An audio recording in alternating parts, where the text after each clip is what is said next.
नमस्कार दोस्तों, आपके चैनल पे आपका स्वागत है। ये आपका चैनल है। हम रोज़ मिलेंगे आपसे किसी न किसी विषय पे। आज हमारा विषय है शराब।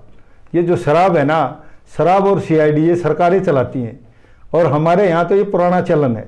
और जब से ये खरखोदा वाले मामले में मुकदमा दर्ज हुआ है, हरियाणा का लगभग हर आदमी इस विषय पर सोचता है, बोलता है, बहस करता है। कोई किसी के पक्ष में बोलता है तो कोई किसी के खिलाफ, कोई किसी के खिलाफ बात करता है। बेसिकली क्योंकि ये डिपार्टमेंट जो है एक्साइज एंड टैक्सेशन, ये उप मुख्यमंत्री दुष्यंत चौटाला के पास है।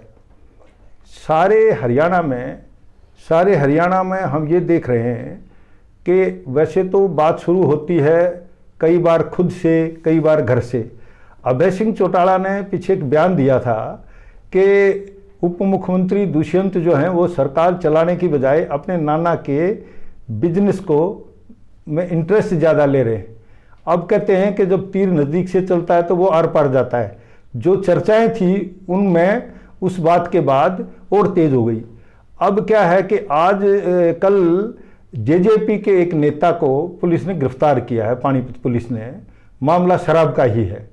जेजेपी के ये नेता जो हैं ये सतविंदर सिंह राणा हैं, जिन्होंने पिछला चुनाव जो है वो कलाइट से जेजेपी की टिकट पे लड़ा था। ये अलग बात है कि वो 2 बार एमएलए रहे हैं, एक बार कांग्रेस की टिकट पे और एक बार कांग्रेस तिवारी की टिकट पे। अब मसला यहाँ ये है कि जिस भूपेंद्र सिंह दहिया को गिरफ्तार किया गया है, जिसको अंतर्राष्ट्रीय तस्कर बताया जा रहा पुलिस की तरफ से, आज स्थिति ये है कि उसकी इंक्वायरी को लेके भी सवाल उठ रहे हैं। कहते हैं कि क्योंकि इसमें नाम बड़े बड़े लोगों का आया हुआ है तो पुलिस क्या है, पुलिस या तो दबाव में काम करती है या लालच में काम करती है। आम आदमी ये इसी बात को लेके चलता है। इन परिस्थितियों में एक मांग तो ये उठ रही है कि ये जांच जो है किसी बड़ी एजेंसी से, स्वतंत्र एजेंसी से होनी चाहिए। लोग ये मानते हैं, ये डिमांड करते हैं, ये बार बार सवाल उठाते हैं। विपक्ष के लोग भी इसी तरह की भाषा बोल रहे हैं। अब स्थिति ये है कि जैसे ही सतविंदर का नाम आया है, उसकी गिरफ्तारी हुई है, आज शायद उसे कोर्ट में पेश किया जाए, तो अब लोग कहने लगे कि भाई जेजेपी का जैसा प्रचार था वैसी ही बातें सामने आ रही हैं। अब ये बात तो बाद में सामने आएगी, सच में सच्चाई क्या है, लेकिन आज एक बात आम आदमी के जहन में है कि कहीं ना कहीं दाल में काला जरूर है। आप देखिए, कहते हैं भाई जैसा खाओगे अन्न वैसा होगा मन। तो अब स्थिति ये आ गई है कि भूपेंद्र के नज़दीकी जितने लोग इस व्यापार में जुड़े हुए थे, आज उन सब के मोबाइल फ़ोन बंद हैं। और क्यों बंद हैं? चोर के पाँव नहीं होते। सब लोगों को पता है कि वो पकड़ा गया है। कई लोग तो ये कहते हैं कि ऐसे मामलों में कई बार ऐसी ऐसी चीज़ें हो जाती हैं जिनका अंदाज़ा भी नहीं होता। लेकिन क्योंकि एसआईटी गठित है, 31 तारीख तक जांच की बात कही गई है। हमें नहीं लगता कि 31 तक ये जांच पूरी हो जाएगी।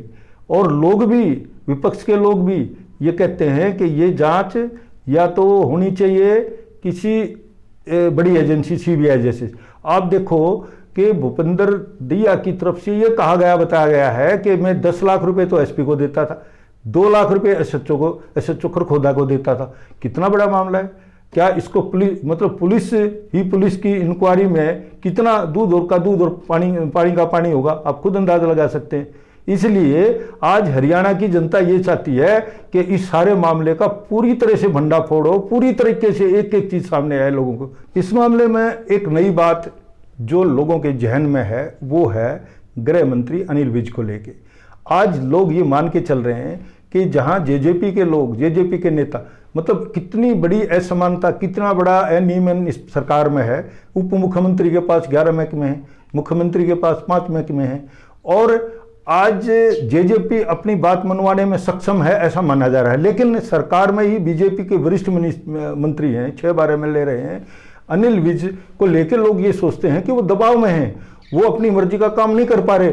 और अगर वो फ्री हैंड उनको मिल जाए तो वो दूध का दूध, पानी का पानी करने में सक्षम है। और वो कहीं ना कहीं बार बार उनकी जो बॉडी लैंग्वेज है उनकी जो उनके अंदर की भावनाएं निकल के आ रही है। जैसे पिछले उन्होंने कहा भाई, ये जैसे नियमों में ढील देने के मामले में भी उन्होंने कुछ ऐसी बातें कही कि भाई मैं इस बात का एक किस्म से पक्षधर नहीं हूँ, ये ठीक नहीं हो रहा। और उन्होंने ये भी कहा था कि शराब एक बोतल भी पुलिस की सहमति के बिना नहीं बिक सकती। मतलब एक आदमी प्रैक्टिकल है, उसने फतेहाबाद में एसपी के साथ इस बात पे नाराजगी जताते हुए उठ के आगे वो कि शराब पुलिस जो है वो अवैध शराब रोकने में सफल नहीं हो रही है, और क्योंकि एसपी उनको सेटिस्फाई नहीं कर पा रही थी, वो बार बार ये कह रहे थे कि ये पुलिस अपने काम को सही से नहीं कर रही। तो कुल मिलाकर जो है आप इस बात को देखेंगे कि अनिल विज की अगर चली तो अनिल विज दूध का दूध पानी का पानी करेंगे, और अगर उनकी नहीं चली तो उनकी आदत है वो कहीं ना कहीं से ऐसा संकेत देंगे कि भाई मैं मजबूर हूं। आज का जो विषय है इसमें हम इसका विस्तार करते हुए आगे जो है ना किसानों की क्या दशा है, किसानों को क्या मिलने वाला है, किसानों की सरकार कितनी हमदर्द है, उसके बारे में क्या इनकी प्लानिंग है, इस पर चर्चा करेंगे। और तब तक के लिए आप सबको नमस्कार।